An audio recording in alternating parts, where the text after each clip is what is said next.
Assalamualaikum warahmatullahi wabarakatuh. Nama saya Hanifah Mardiah dengan NIM 19045015. Pada kesempatan hari ini, saya akan mempresentasikan mengenai iklim dan politik dengan mata kuliah Geografi Politik dengan dosen pengampu yaitu Ibu Dr. Rahmaneli MPD.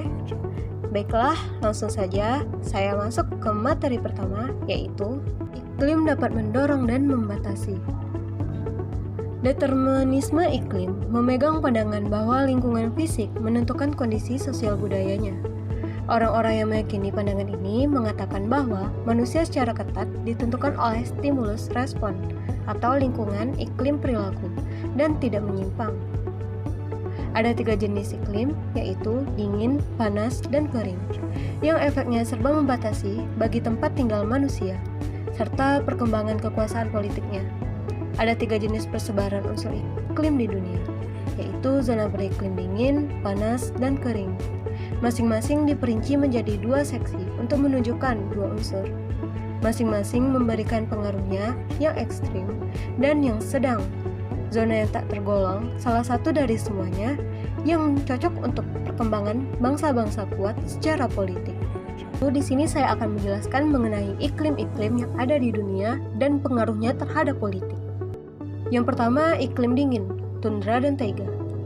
Zona iklim yang terlampau dingin, yaitu terdapat di wilayah sekitar kutub dan di pegunungan tinggi.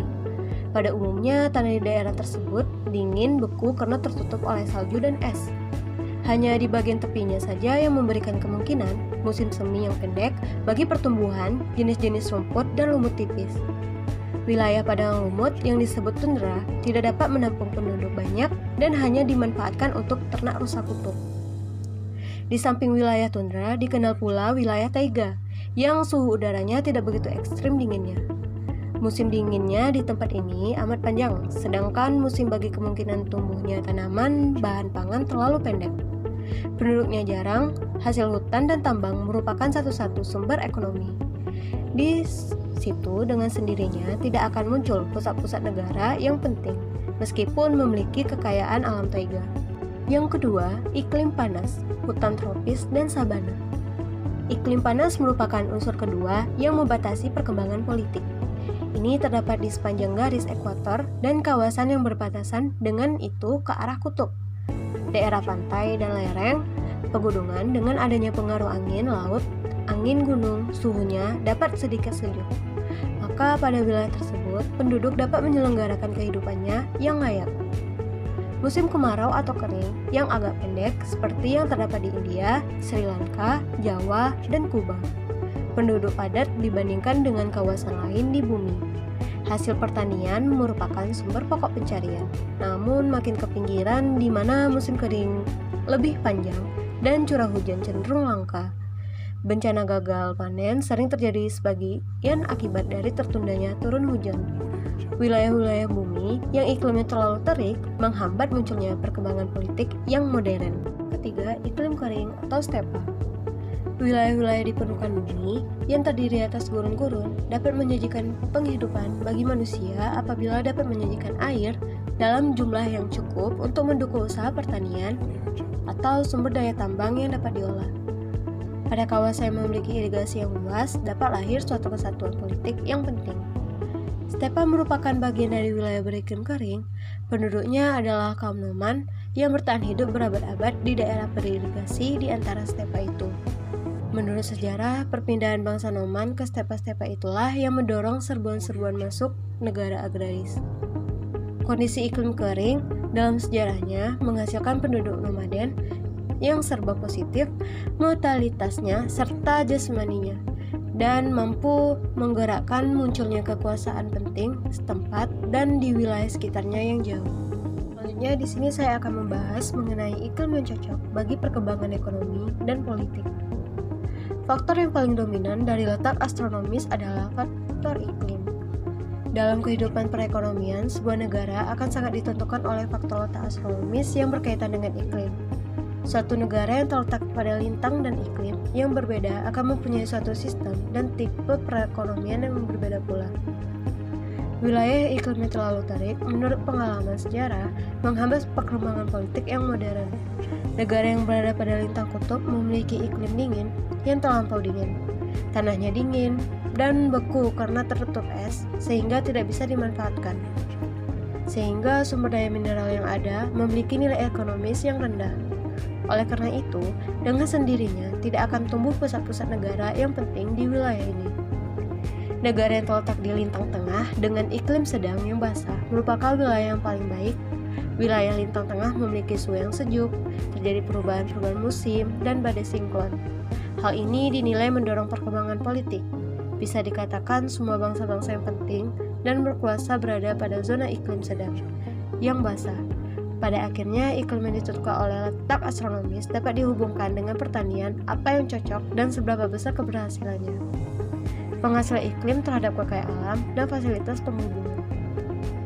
Iklim terbagi lagi menjadi dua. Yang pertama ada wilayah lintang pertengahan atau middle latitude. Wilayah ini ditandai dengan iklim serba sejuk dan di situ terjadi perubahan-perubahan musim dan badai-badai siklon. Kombinasi keduanya dinilai mendorong perkembangan politik. Dengan mempelajari peta akan tampak bahwa sebuah bangsa yang penting kekuasaannya menempati zona iklim sedang yang basah. Yang kedua ada wilayah lintang rendah atau low latitude. Wilayah ini ditandai dengan adanya dataran-dataran tinggi. Jika diperiksa latar belakang alamnya, maka terdapat kawasan-kawasan yang luas, serba terbatas, dan topografi yang kasar dengan tingkat erosi yang tinggi.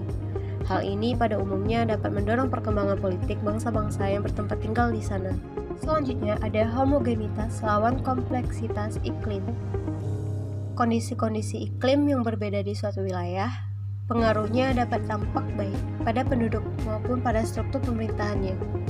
Faktor iklim sangat menentukan perkembangan kebudayaan manusia. Iklim di muka bumi ini beragam, akibatnya kebudayaan manusia juga beragam. Secara umum dapat dikatakan bahwa homogenitas iklim menguntungkan bagi kesatuan politis suatu nation. Tapi sebaliknya, heterogenitas dapat menimbulkan disintegrasi politik di suatu negara.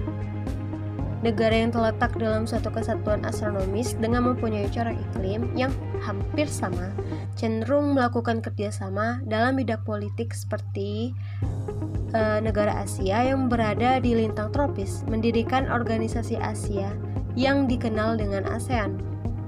Negara-negara yang berada dalam lingkup astronomis yang sama tentunya akan sangat menguntungkan bila melakukan kerjasama karena banyak kesamaan.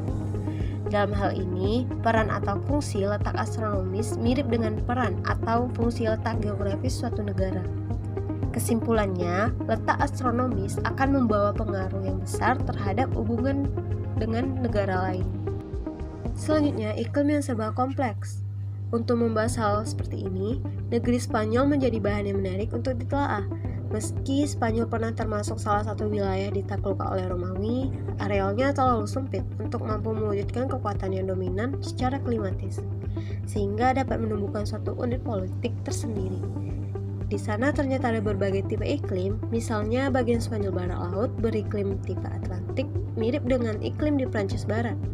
Adapun bagian negeri itu yang lokasinya di selatan dan timur, itu tipe iklimnya jenis Mediterranean. Lalu tipe iklim pedalaman Spanyol adalah dari jenis iklim steppe. Pedalaman, kontras-kontras dan tipe-tipe iklim di Spanyol itu ternyata muncul secara tiba-tiba. Pemerintah pusat yang bertempat di Madrid dari abad ke abad berusaha keras untuk merujuk sifat-sifat mentalitas penduduk di ketiga wilayah tersebut. Masing-masing wilayah aspirasi penduduknya sulit dimengerti oleh pemerintah pusat.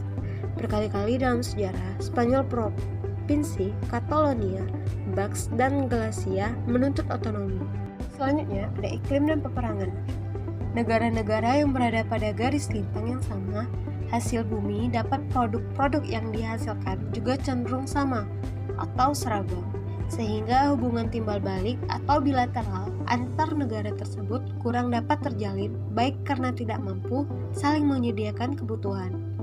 Justru yang mungkin terjadi adalah persaingan atau kompetisi dalam pemasaran produk-produknya. Sebaiknya pada negara-negara yang berada di lintang yang berbeda, otomatis akan memiliki hasil bumi dan produk yang berbeda. sehingga hubungan bilateral dapat lebih terjalin intensif karena negara tersebut dapat saling melengkapi kebutuhan negara lainnya.